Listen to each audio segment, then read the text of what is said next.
अब पशुपति व्रत को समझ लेना। कई माताएं गलती करती हैं, कई माताएं व्रत को नए नए तरह से करती हैं। कोई कुछ बताता है, कोई कुछ बताता है, कोई कुछ बताता है।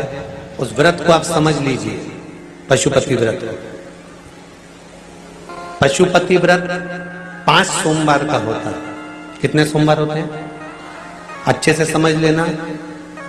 5 सोमवार का व्रत है। आज अष्टमी का दिन आप लोग अच्छे से समझ लोगे तो आपको फिर कोई ये नहीं होगा कि मैंने व्रत करा और मेरा काम क्यों नहीं हुआ। उसमें अपने को अपनी गलती छांटना है कि गलती कहां हो गई। पशुपति व्रत 5 सोमवार का होता है।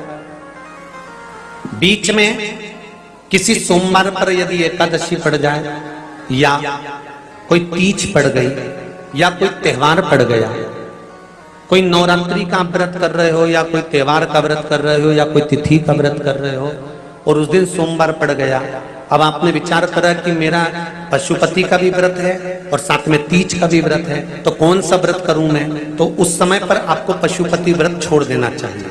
फिर आप तीज का व्रत कर लो, या चतुर्थी का करती हो तो चतुर्थी का करो, छठ का करती हो तो छठ का करो, नवरात्र के व्रत करती हो तो नवरात्र के करो।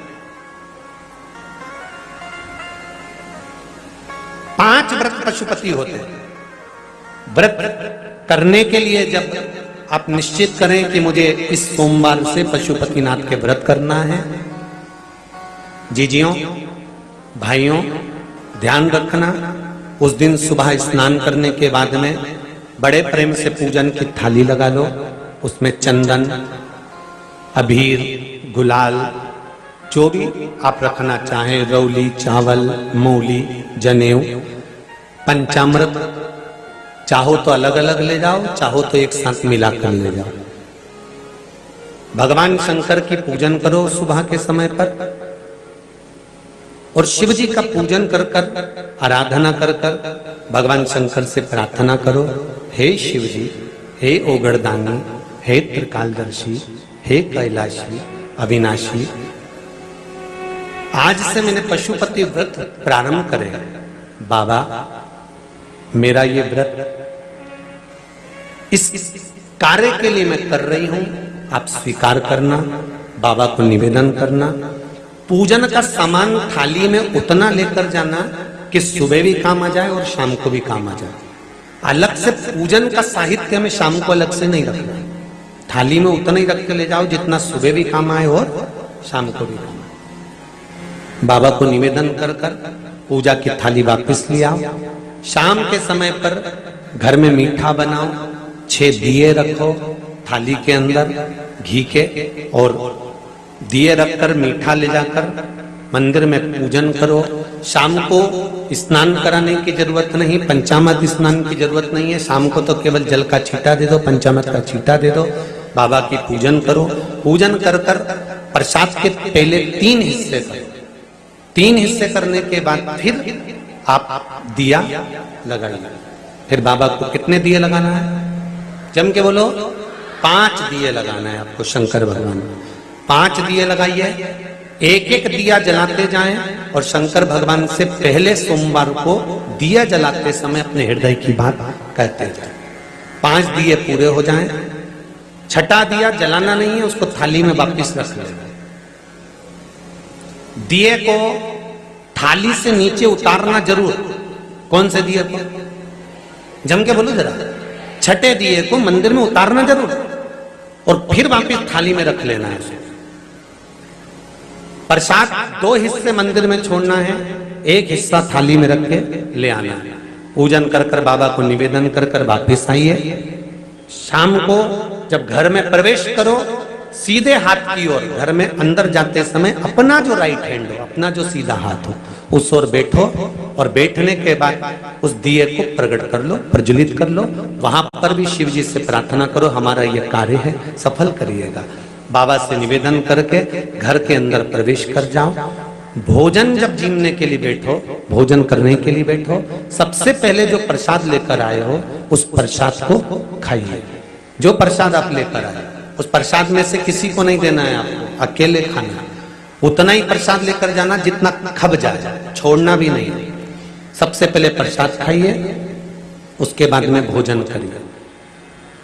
इस व्रत में सुबह आप फलहार कर सकते हो, शाम को भोजन कर सकते हो। भोजन में ये जरूरी नहीं है कि मीठा ही खाना है, नमकीन भोजन भी कर सकते हो। बस मीठा कब खाना है, जब प्रसाद का एक हिस्सा लेकर आओ तो वो एक हिस्सा आप खाओ। उसके बाद में जब भोजन करो तो नमक का करो, कोई मना नहीं, मिर्ची का करो, पर उसमें दिखावा ना करो और भोजन करें। ऐसे 5वां जब सोमवार आ जाए, बीच में अगर कोई सोमवार छूट भी जाए तो व्रत करना, पूजन मत करना। कोई रजो धर्म आ गया, रजस्वला धर्म आ गया, कोई कार्य आ गया तो उसमें पूजन करना, पूजन नहीं करना है, उसमें व्रत जरूर करना। और जब 5वां व्रत रहे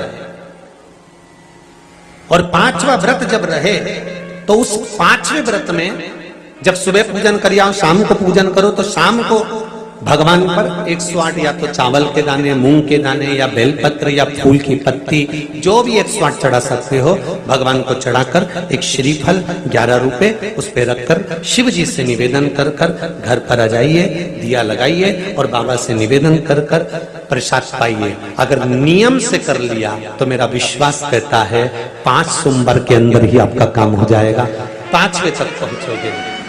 ये शिव शंभु शरणे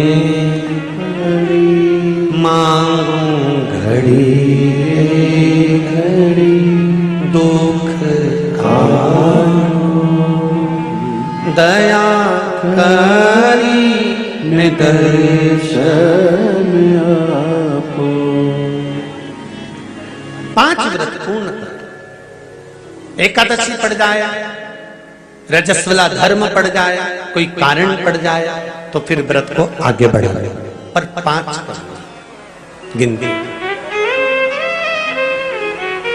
गिन के 5।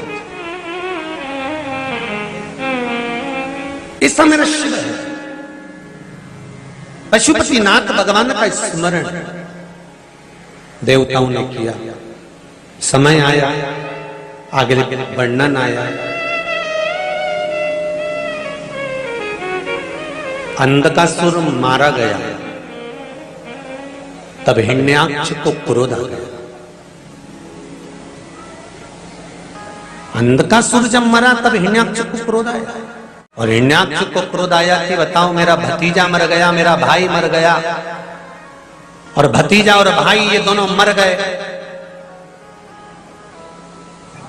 मेरा सगा भाई आज मारा गया और मेरा भतीजा मारा गया। हिरण्यकशिपु को क्रोध आ गया और उसने तुरंत विचार कर लिया कि अब मैं तप करूंगा, ब्रह्मा जी से वर प्राप्त करूंगा। तब ब्रह्मदेव से वर प्राप्त कर, ना नीचे मरूं ना ऊपर मरूं।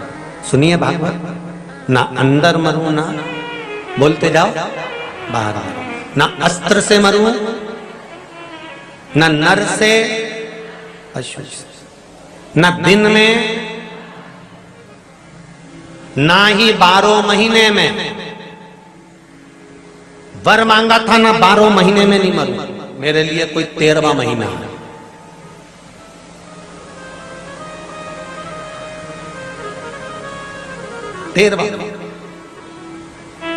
ब्रह्मा जी ने कह दिया तथास्तु, और हुआ वही।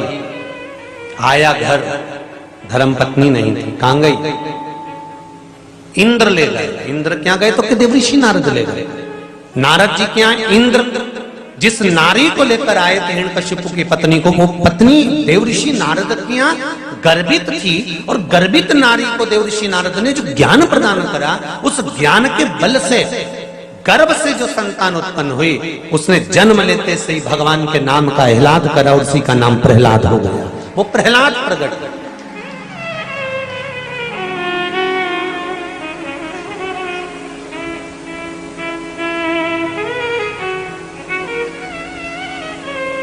पूछा हिरण्यकशिपु ने, मेरी धर्मपत्नी आपके यहाँ? हाँ, ये आपका पुत्र, ले जाओ। गुरु का काम केवल इतना ही है,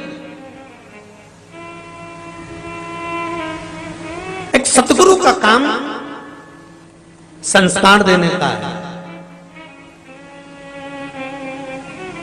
राष्ट्र को संवारने का है, संस्कृति की ओर लेकर जाने का है। सभ्यता की ओर लेकर जाने का है। गलत मार्ग पर अगर कोई चल रहा है तो उसको सतमार्ग बताने का है। गुरु सतमार्ग की ओर लेकर जाता है और वो किया। देव ऋषि नारद ने गर्भस्थ बालक को जो ज्ञान दिया है उसके बराबर कोई ज्ञान नहीं दे सकता। और हमारे यहां भी शास्त्र कहता है गर्भ का ज्ञान प्रथम ज्ञान होता है। अभिमन्यु का चरित्र भी कहता है माता के गर्भ में बैठकर चक्रव्यूह में प्रवेश करना सीख गया था। मां सो गई तो चक्रव्यूह से बाहर निकलना भूल गया था, क्योंकि मां सो गई। और आपसे भी निवेदन है मेरी भारत माता की माताओं से, जितनी माताएं इस पावन शिव महापुराण की कथा को सुन रही हैं, चाहे आस्था चैनल पर, चाहे फेसबुक यूट्यूब पर, और चाहे इस पावन रायसेन के पावन प्रांगण में, आपसे भी निवेदन करना चाहूंगा कि बच्चों को ज्ञान दीजिए, संस्कार दीजिए और उसको हमारे सनातन धर्म के बारे में बताना प्रारंभ करिए, नहीं तो आने वाली पीढ़ी रोना चालू कर देगी। उसको संवारने की जवाबदारी आपकी है, उसको सुधारने की जवाबदारी आपकी है।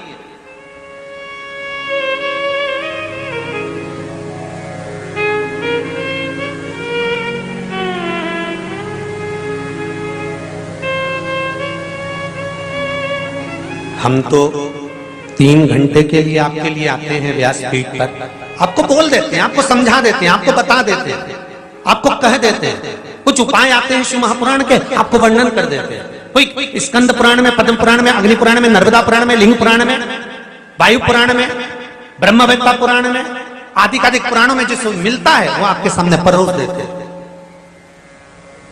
पर जवाबदारी आपकी है, आप उसमें से कितना ग्रहण कर रहे हैं और कितना ग्रहण कर कर संसार को दे रहे हैं, अपने परिवार को, अपने कुटुंब को, अपने बच्चों को दे रहे हैं। ये जवाबदारी आपकी है।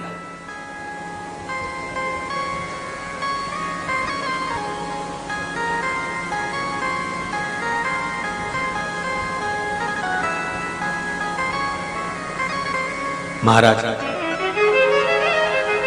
बड़ा प्रबल ज्ञान मिला, हिरण्यकशिपु ने पढ़ने के लिए भेज दिया, विद्याध्ययन करा, गर्भ का ज्ञान था तो उसको अलग से कोई ज्ञान की जरूरत नहीं पड़ती।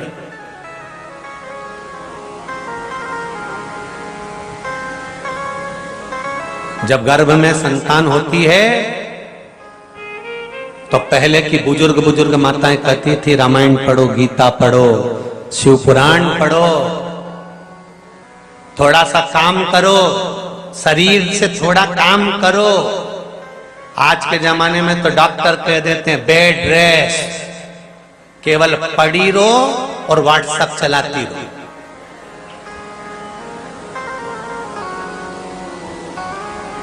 तुम अभी व्हाट्सएप चलाओ, तुम्हारी औलाद पैदा होते से तुम्हें चलाई।